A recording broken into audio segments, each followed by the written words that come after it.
General John Yoo and former U.S. Attorney Brett Tolman. Gentlemen, good morning to both of you. John, let's start in California with you. As you watch us from afar, you know, we asked the question about the jurors about 30 minutes ago. 7 women, 5 men, 2 attorneys. And I don't know, I mean, they look at law much different from the way we would look at law. And we're going to head into a weekend where all the headlines are going to be about Michael Cohen on Monday. What would be your expectation? First, Bill, I'm out of the People's Republic of California, and luckily I'm in Texas for a few days. Oh, congratulations. Thank you, but unfortunately I have to go back to the insane asylum. But look, this is what I think is going to be a big difference between the lawyers on the jury and the non-lawyers on the jury. The lawyers are going to say, putting aside this lurid, reality TV show that the prosecution's putting on now with Stormy Daniels and all this description, which I think was highly prejudicial and should have triggered a mistrial, have the prosecution actually proved the legal elements of the case. And the legal elements are far away from what we've been seeing this week so far. It has to do with, did Trump intentionally try to defraud by hiding money in his bookkeeping as a way for the DA to try to prosecute a federal elections charge, which she's not allowed to prosecute? Hopefully the lawyers will sit there and demand, I want to see proof beyond a reasonable doubt that Donald Trump intended to defraud people in New York as an effort to corrupt the campaign and the election in 2016. At the moment, have they proven their case or come close to it? Or is that a point of discussion in the jurors' room? No, right now, based on everything we've seen so far, I don't think the prosecution's actually proved any element of that crime yet. That's why Michael Cohen is actually the critical witness, because he's really the one who talked with Trump, who allegedly moved money around for Trump, who would have any insight into Trump's state of mind. And then obviously the biggest witness would be Donald Trump himself.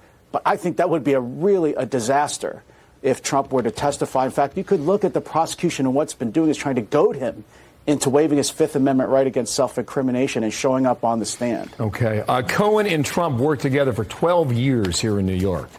And he was really hoping to get a job at the White House, and that did not happen. It all fell apart in the end here. Brett, thanks for coming back today. Nice to see you again. Kimberly Strassler writes this in the Wall Street Journal. I'm just going to read the headline here for our viewers.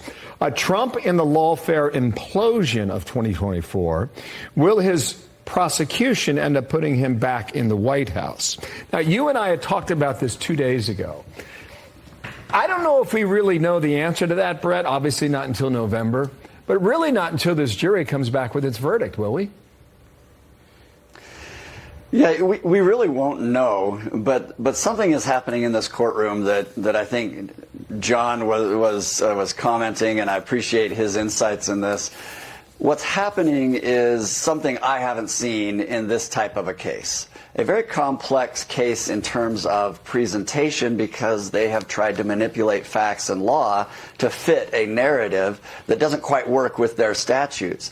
So what I'm shocked to hear is the lack of this judge referencing what we call Rule 403 and 404 of the Rules of Evidence. And that is, in essence, these are rules to prevent confusion, to prevent waste of time, and to prevent evidence from coming in that is not relevant. And what we have so far is actually evidence that is completely confusing. It is a waste of time, and it is entirely irrelevant. So it tells me that what's happening in this courtroom is not necessarily a concerted effort by a judge to make sure that certain facts are admitted to this jury and certain are not.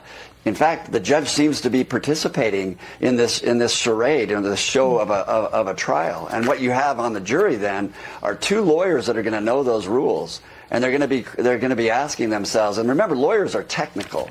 So if I'm the prosecution, I'm very worried that those lawyers are going to take over that jury, and they're going to promote Donald Trump during this time as opposed to the prosecution's case. Very interesting. Gentlemen, thanks to both of you. I know we're short on time, but I appreciate your time. Thank you, Brett Tolman. John Yoo, enjoy your freedom.